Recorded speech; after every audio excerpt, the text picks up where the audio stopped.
Hey, this is Chris UX, founder of the Spy Agency, and I just want to do like a quick, unedited, raw, uncut video about UX, basically.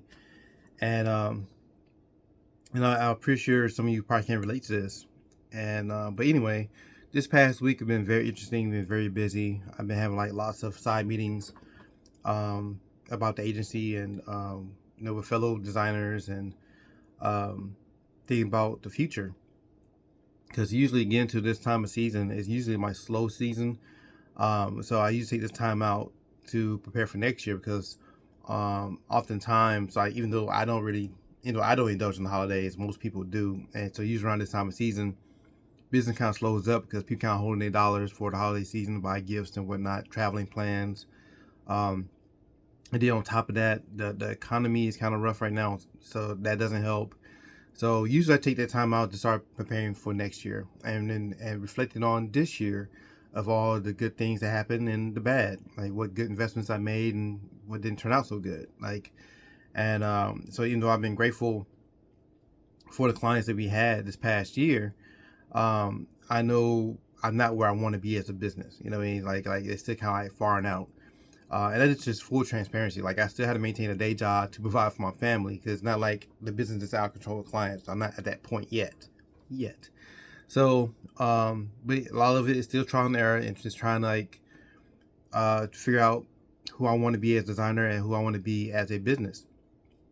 And so after many conversations this past week, I was like, okay, I think I need to maybe narrow it down a little bit. Like really, it's funny because I just met with a designer uh, this past week, and I was telling her, uh, my old mentor told me back in the day when I was in photography, like don't be a spork, be a spoon or a fork, don't be both. And like you can maybe offer both, but you're only promoting one thing. And so even though I feel like in my UX business under the Spy Agency, we only been promoting one or two things, but I feel like we probably can still zone in, like just narrow that down a little bit more. So, I'm brainstorming, I'm bouncing off ideas, I'm bouncing off AI, because like a good partner just to throw some ideas at it, see what come back to me, and then kind of like fill things out. And and I was thinking about what my career coach told me some years ago. Some years ago when I pivoted over to UX, he was like, "Don't run for your past."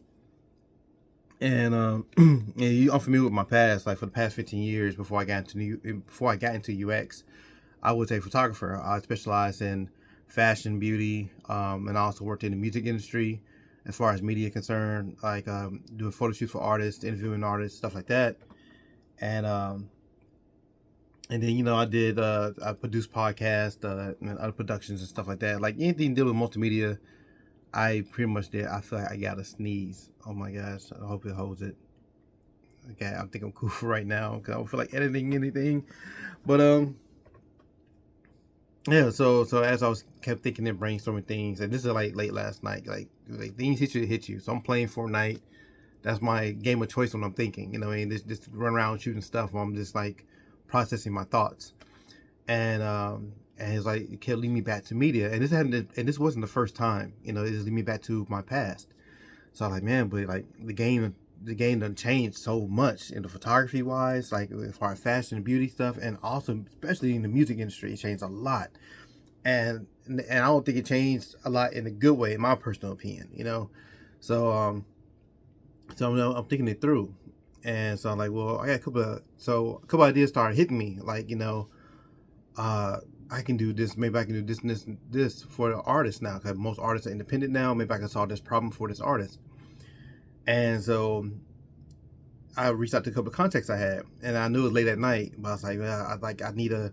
Cause once things hit you, I'm the type of person. Let's work on it right now. Don't delay it. Like while it's hot, while it's fresh, it's just to keep working this out, right?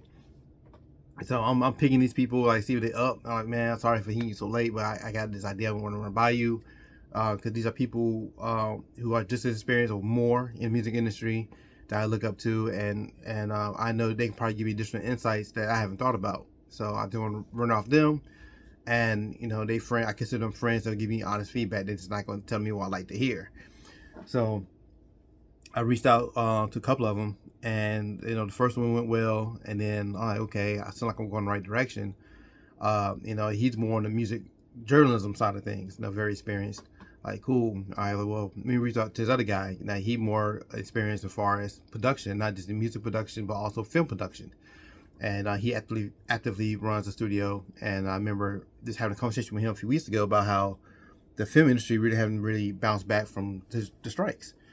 So I still want to get like a feel of things, and and see how he saw things. And so as we kept talking, and this conversation went on for like an hour and a half. Like we going to like the middle of the night now. But I was like, man, I'm really trying to see if I can solve this problem tonight. Like, do I need to make a pivot in my business? So everything was sounding good, and then all of a sudden, I'm listening to him, and I'm seeing roadblocks. You know what I mean? I'm seeing like, yeah, I can offer all these things to an artist, things that artists would need, but am I solving their problem though? They're excuse me. And then the main problem I will be solving is, just from listening, because he used to be an artist too. But at the end of the day, I was talking to him like, well, what at the end of the day, what do artists really want? You know what I mean?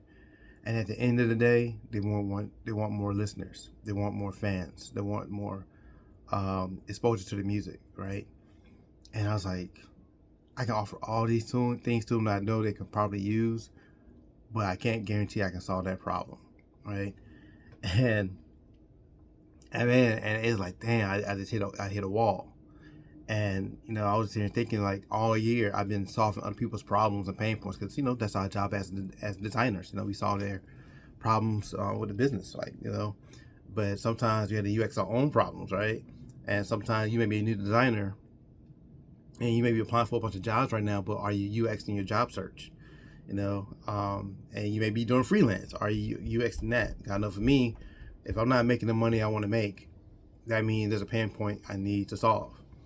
So I'm glad I had these conversations and talk these things out. And that's it comes to collaboration with people. Right? That's why teamwork is a necessity in UX. Working with other people, trying to figure these things out. So, but yeah, so I hit a roadblock here, and I was like, man, I need to go back to the drawing board. And so even though, hey, I'm filming right now, morning. All right, hey, I'll beat you in a minute, okay? Yeah. Okay. Man, yeah, I was trying to film earlier and trying to beat them from the kiddos from waking up, but I didn't quite make it. But anyway, yeah, but sometimes you had to UX your own situations, and I feel like I will solve the problem too. I just haven't solved it yet. It's just more conversation that need to be had, and and I'm glad I was able to figure out the roadblock, and I was able to invalidate my idea before I started putting money into it. Basically, a lot of people come across, they had the great ideas, and sometimes they may jump the gun and start pouring money into it without validating it, and then you lost all this money because you realize, yeah, you had a great idea, but that's not something that people wanted. So now you put yourself in a whole different situation. So, but yeah, I just want to share that. It's plenty of things we need to do, plenty of problems we want to solve, and don't be discouraged, because you win some, lose some. And I know for me, I'm trying. We all. I think all of us just want to elevate our bag. You know what I mean? Like, so for me, it's a planning season. Like, okay, how can I increase my bag for next year? Like what can I do for next year? And so yeah, I have a decent business model. But I think the main problem we're really trying to solve is I don't want to be put in the same situation I was before when I was a photographer. When I was a photographer, I had my own studio and I'm doing these photo shoots and everything. And I used to be next door to a salon. And so I get a client and do this beautiful photo shoot or whatever, or I may work with an artist and do this beautiful photo shoot or whatever. And then that's it. I may not see that client again for like another 6 months, a year, sometimes longer than that, right? Or it might be going to a client where I'm shooting her as a model, and then like later on, if she happens to get married, I may get hired again for that. And then she happens to have kids, I get hired again for that. But that's just such a long, that's long, because bills are due every month, right?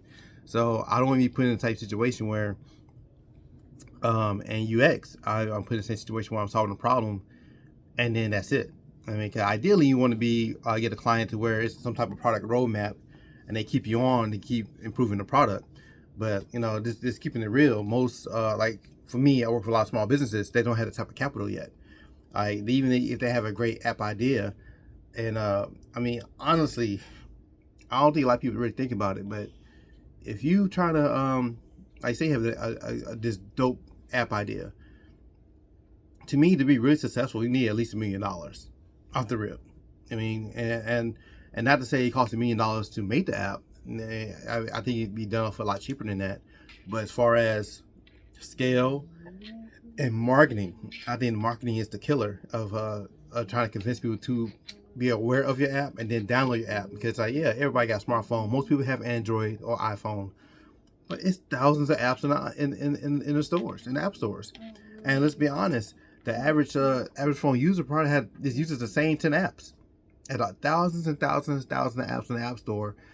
Most people, you ask them what's on their phone, they can probably say, the email app, the social media, and maybe a couple other random apps, and that's about something to check their their banking their bank accounts or something, or a credit card, and that's about it. So you even have or they may have some dating apps or other things like that, but outside of that, that's it. So you have a dope, unique app idea. It costs so much money to get out there to build up a user base. So like even for me, I'm very appreciative of the clients I had this year and helping them solve their problems bit by bit. But they weren't at the full scale of okay, yeah, I can afford to keep you on to keep moving forward. So that really had me thinking. I got like, yo, let me think of a business model where I can keep something recurring and more consistent. Because right now it's not for me. It's pretty sporadic, which is not a big deal because I have a day job to fall back on. But I just want to get to the point. I would like it to be consistent. So that's why I'm brainstorming, trying to figure out and solve that pain point. How can I achieve that? What type of client I need to aim for? The type of problems I want to solve. And so I'm still figuring it out. But I'm just letting you know that it's natural.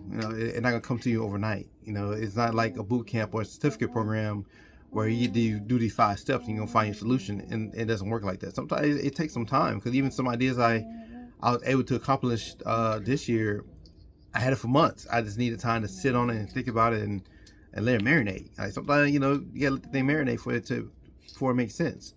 So, but anyway, so I guess before I wrap it up, I am hosting my first workshop in a few weeks on November 14th. It's virtual, and it's a UX Sprint Lab.